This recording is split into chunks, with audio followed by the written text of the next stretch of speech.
आज आफ्ताब का polygraphy test होगा। पॉलीग्राफी टेस्ट की तैयारी पूरी हो चुकी है।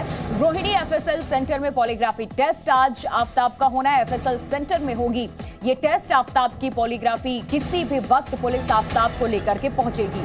ये बड़ी खबर इस वक्त दिल्ली से श्रद्धा मर्डर केस से जुड़ी, जहां पर आफ्ताब आज पॉलीग्राफी टेस्ट पुलिस कराने के लिए किसी भी वक्त आफ्ताब को लेकर के पहुंचेगी। तैयारी इसकी पूरी हो चुकी है। आज आफ्ताब का पॉलीग्राफी टेस्ट होगा। पॉलीग्राफी टेस्ट की तैयारियां पूरी हो चुकी हैं। रोहिणी एफएसएल सेंटर में ही पॉलीग्राफी टेस्ट होनी है और एफएसएल सेंटर में होगी आफ्ताब की पॉलीग्राफी। किसी भी वक्त पुलिस आफ्ताब को लेकर के पहुंचेगी।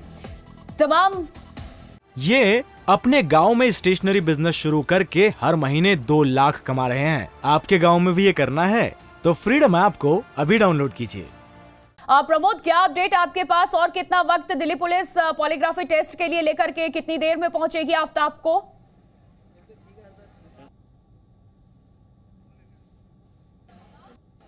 देखिए, बिल्कुल रोहिणी एफएसएल ने अपनी तरफ से पूरी तैयारी कर ली है।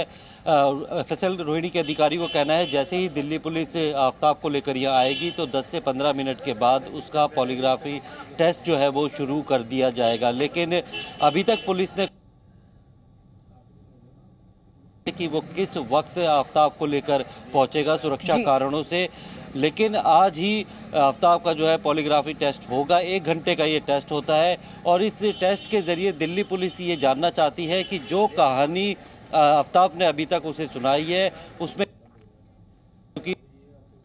की कहानी के अलावा सबूत के नाम पर कुछ भी नहीं है, क्योंकि बहुत सारे सबूत इकट्ठे तो की है लेकिन फॉरेंसिक जांच की रिपोर्ट अभी तक पुलिस के पास नहीं आई है। ठीक है प्रमोद, आप बने रहिए हमारे साथ, आगे रुख करेंगे आपका। लेकिन एक और खबर इसी से जुड़ी हुई जानकारी आपको दे दे। श्रद्धा मर्डर केस में पुलिस की शिकायत वाली चिट्ठी से नया मोड़ सामने आ चुका है।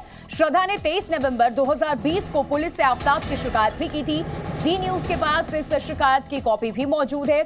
23 नवंबर 2020 को लिखी पुलिस की शिकायत में श्रद्धा ने आज कहा कि आज आफ्ताब ने उसे गला घोटकर मारने की कोशिश की। उसने मुझे धमकाया और ब्लैकमेल किया कि वो मुझे टुकड़े टुकड़े कर देगा।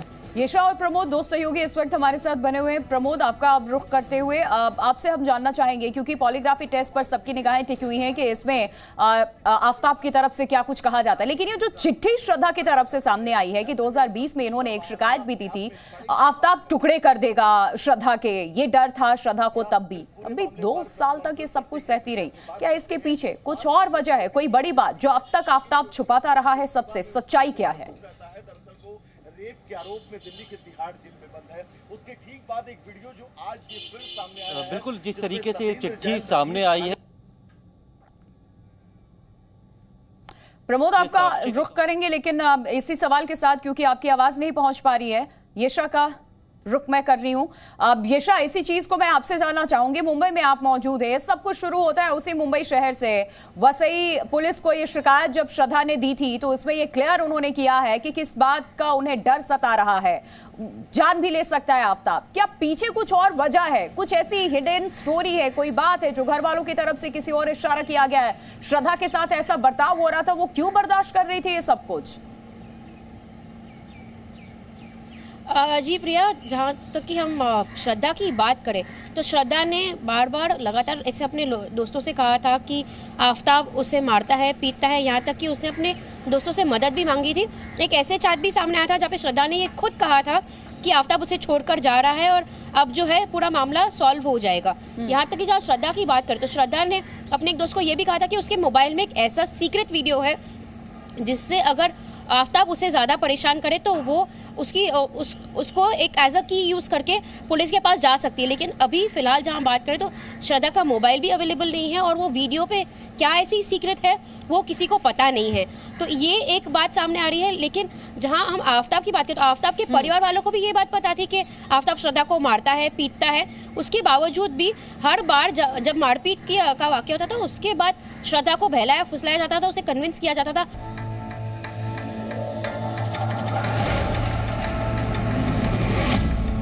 न चेहरे पर कोई पछतावा, न किसी तरह की शिकन, बेपरवाह चाल, ना कोई टेंशन, ना कोई तनाव, बिल्कुल बेफिक्र बॉडी लैंग्वेज।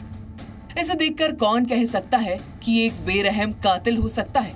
जिसने अपनी लिव इन पार्टनर को बड़ी ही क्रूरता से मार डाला और फिर उसके शव के 35 टुकड़े कर दिए। ये है श्रद्धा वालकर के मर्डर का आरोपी आफ्ताब पूनावाला। देश को सन्न कर देने वाले श्रद्धा हत्याकांड के विलेन आफ्ताब को मंगलवार शाम दिल्ली के रोहिणी में फोरेंसिक साइंस लैबोरेटरी यानी FSL में पॉलीग्राफ टेस्ट के लिए लाया गया। ये तस्वीरें उस वक्त की हैं जब आफ्ताब पॉलीग्राफ टेस्ट के बाद वहां से निकल रहा था। उस वक्त आफ्ताब का चेहरा कैमरे में कैद हो गया।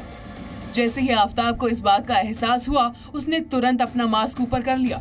आफ्ताब की बॉडी लैंग्वेज को देखकर किसी भी तरह से ऐसा नहीं लग रहा कि उसे अपने संगीन गुनाह पर किसी तरह का पश्चाताप है। एक युवक जिसने अपनी लिव इन पार्टनर का कत्ल कर उसे 35 टुकड़ों में काट दिया, वो पुलिस के घेरे में और जांच के दायरे में होने के बावजूद इतना बेफिक्र कैसे हो सकता है? ये बात हैरान करने वाली है। आफ्ताब पुलिस अधिकारियों से घिरा होने पर भी बिल्कुल रिलैक्स था। वो बड़ी ही बेफिक्री के साथ जांच अधिकारी के साथ बात कर रहा था। इसके बाद जब उसे वहां से ले जाया गया, तब भी उसने ऐसे इशारा किया मानो वो हत्या का शातिर आरोपी नहीं बल्कि कोई सामान्य व्यक्ति हो। कत्ल करने के बाद आफ्ताब का लाइफस्टाइल देखे तो ऐसा लगेगा कि उसे श्रद्धा के मर्डर करने का कोई अफसोस नहीं है। मंगलवार को आफ्ताब की पॉलीग्राफ टेस्ट से पहले के सेशन पूरे किए गए। पॉलीग्राफ टेस्ट एक फोरेंसिक वैज्ञानिक जांच प्रक्रिया है जिसमें तय मानकों के अनुसार ये पता लगाने की कोशिश की जाती है कि कोई व्यक्ति सच बोल रहा है या नहीं। आज आफ्ताब का पॉलीग्राफ टेस्ट किया जाएगा ताकि उसके झूठ की परतों में छिपे सच को सामने लाया जा सके। पॉलीग्राफ टेस्ट के दौरान आफ्ताब से केस से जुड़े सवाल किए जाएंगे। इस पूरी प्रक्रिया की वीडियोग्राफी की जाएगी ताकि इसका पुख्ता रिकॉर्ड हो और इसे बाद में प्रमाण के तौर पर पेश किया जा सके। पॉलीग्राफ टेस्ट में ये जानने की कोशिश की जाएगी कि आखिर कत्ल का मकसद यानी मोटिव क्या था, आफ्ताब ने किस वजह से श्रद्धा की हत्या की। इसके अलावा पुलिस हत्या के पूरे घटनाक्रम यानी सीक्वेंस ऑफ क्राइम को आफ्ताब की जुबानी जानना चाहेगी। शक है कि अब तक आफ्ताब ने इस मर्डर केस के बारे में जो कुछ बताया है उसमें उसने कई बार पुलिस को गुमराह करने की कोशिश की है। अब पॉलीग्राफ टेस्ट के जरिए पुलिस ये पता लगाने की कोशिश करेगी कि आफ्ताब ने अब तक जो बयान दिए हैं उसमें कितनी सच्चाई है। सूत्रों के मुताबिक पॉलीग्राफ टेस्ट के बाद गुरुवार को आफ्ताब का नार्को टेस्ट किया जाएगा। प्रमोद शर्मा और नीरज गौड़ के साथ ब्यूरो रिपोर्ट, जी मीडिया।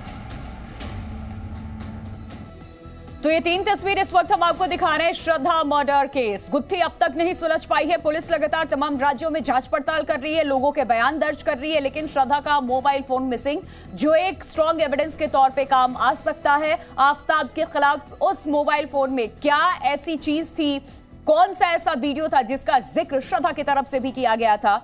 और 2 साल पहले ही वसई पुलिस को शिकायत भी श्रद्धा ने दी थी। ये अपने गांव में स्टेशनरी बिजनेस शुरू करके हर महीने 2 लाख कमा रहे हैं। आपके गांव में भी ये करना है तो फ्रीडम ऐप को अभी डाउनलोड कीजिए। ये अपने गांव में स्टेशनरी बिजनेस शुरू करके हर महीने 2 लाख कमा रहे हैं। आपके गांव में भी ये करना है तो फ्रीडम ऐप को अभी डाउनलोड कीजिए।